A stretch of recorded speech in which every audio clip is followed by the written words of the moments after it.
ਬਿਸਮਿਲ੍ਲਾਹਿਰਰਹਿਮਾਨਿਰਰਹੀਮ अस्सलाम वालेकुम। ਭਰਾ ਨੇ ਕਮੈਂਟ ਕੀਤਾ ਘੁੰਮਣ ਸਾਹਿਬ ਗੁਲਾਮੀ ਖਤਮ ਕਰੋ ਤੇ ਰਹਿਣ ਸਹਿਣ ਵੀ ਪੰਜਾਬੀ ਕਰੋ, ਯਾਨੀ ਕਿ ਪੰਜਾਬੀ ਲਿਬਾਸ ਪਾਓ। ਬਾਕੀ ਰਹਿਣ ਸਹਿਣ ਤਾਂ ਮੇਰਾ ਹੈ ਔਰ ਲਿਬਾਸ ਬੜਾ ਅਹਿਮ ਹੈ। ਚਲੋ ਅੱਜ ਮੈਂ ਪੰਜਾਬੀ ਲਿਬਾਸ ਪਾ ਕੇ ਬਣਾ ਦੇਣਾ, ਲੇਕਿਨ ਇੱਕ ਗੱਲ ਯਾਦ ਰੱਖੋ, ਜਦੋਂ ਪੂਰੀ ਕੌਮ ਗੁਲਾਮ ਹੋਏ ਨਾ ਤਾਂ ਪੂਰੀ ਕੌਮ ਦਾ ਲਿਬਾਸ ਬਦਲ ਜਾਂਦਾ। ਇੱਕ ਇੱਕ ਬੰਦਾ ਲਿਬਾਸ ਪਾਏ ਉਹਦਾ ਫਰਕ ਪੈਂਦਾ, ਲੇਕਿਨ ਜਿੰਨੀ ਦੇਰ ਤੱਕ ਨਿਜ਼ਾਮ ਨਾ ਬਦਲਿਆ ਜਾਏ ਉਨੀ ਦੇਰ ਤੱਕ ਤੁਸੀਂ ਆਪਣੇ ਲਿਬਾਸ 'ਤੇ ਕੋਸ਼ਿਸ਼ ਕਰਕੇ ਵੀ ਨਹੀਂ ਆ ਸਕਦੇ। ਮਸਲਨ ਤਬਲੀਗੀ ਜਮਾਤ ਵਾਲੇ ਨੇ, ਦਾਵਤ ਇਸਲਾਮੀ ਵਾਲੇ ਨੇ, ਬਾਕੀ ਦੀਨੀ ਜਮਾਤਾਂ ਨੇ, ਇਹ ਲੋਕਾਂ ਨੂੰ ਦੀਨ ਨਾਲ ਲਾਉਂਦੀਆਂ ਨਾ, ਲੇਕਿਨ ਉੱਤੇ ਸੂਦੀ ਨਿਜ਼ਾਮ ਮਸਲਤ ਹੈ, ਉੱਤੇ ਇੰਗਲਿਸ਼ ਨਿਜ਼ਾਮ ਤਲੀਮ, ਬੇਹਯਾਈ ਦਾ ਨਿਜ਼ਾਮ ਮਸਲਤ ਹੈ। ਮੀਡੀਆ 'ਚ, ਸੋਸ਼ਲ ਮੀਡੀਆ 'ਤੇ, ਹਰ ਜਗ੍ਹਾ ਜਿੰਨੇ ਬੰਦਿਆਂ ਨੂੰ ਇਹ ਸਿੱਧੇ ਰਾਹ 'ਤੇ ਲਾਉਂਦੇ ਨੇ ਉਦੋਂ ਜ਼ਿਆਦਾ ਬੰਦੇ ਪੁੱਠੇ ਰਾਹ 'ਤੇ ਲੱਗ ਜਾਂਦੇ ਨੇ। ਜਿੰਨੀ ਦੇਰ ਤੱਕ ਹਕੂਮਤ 'ਤੇ ਦੀਨ ਨਹੀਂ ਆਏਗਾ, ਸੋਸ਼ਲ ਮੀਡੀਆ 'ਤੇ ਦੀਨਦਾਰਾਂ ਦਾ ਕਬਜ਼ਾ ਨਹੀਂ ਹੋਏਗਾ, ਆਪਣਾ ਸੋਸ਼ਲ ਮੀਡੀਆ ਨਹੀਂ ਹੋਏਗਾ, ਉਨੀ ਦੇਰ ਤੱਕ ਤੁਸੀਂ ਇਹ ਜਿਹੜੀ ਇਨਫਰਾਦੀ ਕੋਸ਼ਿਸ਼ ਕਰਦੇ ਹੋ ਇਹਦਾ ਘੱਟ ਅਸਰ ਹੁੰਦਾ। ਮੈਂ ਨਹੀਂ ਆਂਦਾ ਨਹੀਂ ਅਸਰ ਹੁੰਦਾ, ਅਸਰ ਹੁੰਦਾ।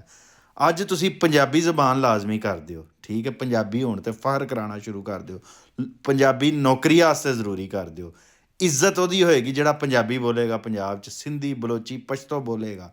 ਅਤੇ ਸਾਡਾ ਉਹ ਜਿਹੜਾ ਕਲਚਰ ਜਿਹੜਾ ਇਹਨਾਂ ਨੱਚਣ ਵਾਸਤੇ ਰੱਖਿਆ ਨਾ, ਪਾਕਿਸਤਾਨ ਦਾ ਕਲਚਰਲ ਡੇ ਹੁੰਦਾ ਅਤੇ ਪਠਾਣਾਂ ਦਾ, ਬਲੋਚਾਂ ਦਾ, ਪੰਜਾਬੀਆਂ ਦਾ, ਸਿੰਧੀਆਂ ਦਾ ਲਿਬਾਸ ਪਵਾ ਕੇ ਭੰਗੜੇ ਪਵਾਉਂਦੇ ਨੇ, ਉਹ ਜਿਹੜਾ ਡਰਾਮੇਬਾਜ਼ੀ ਉਹ ਮੁੱਕ ਜਾਏਗੀ।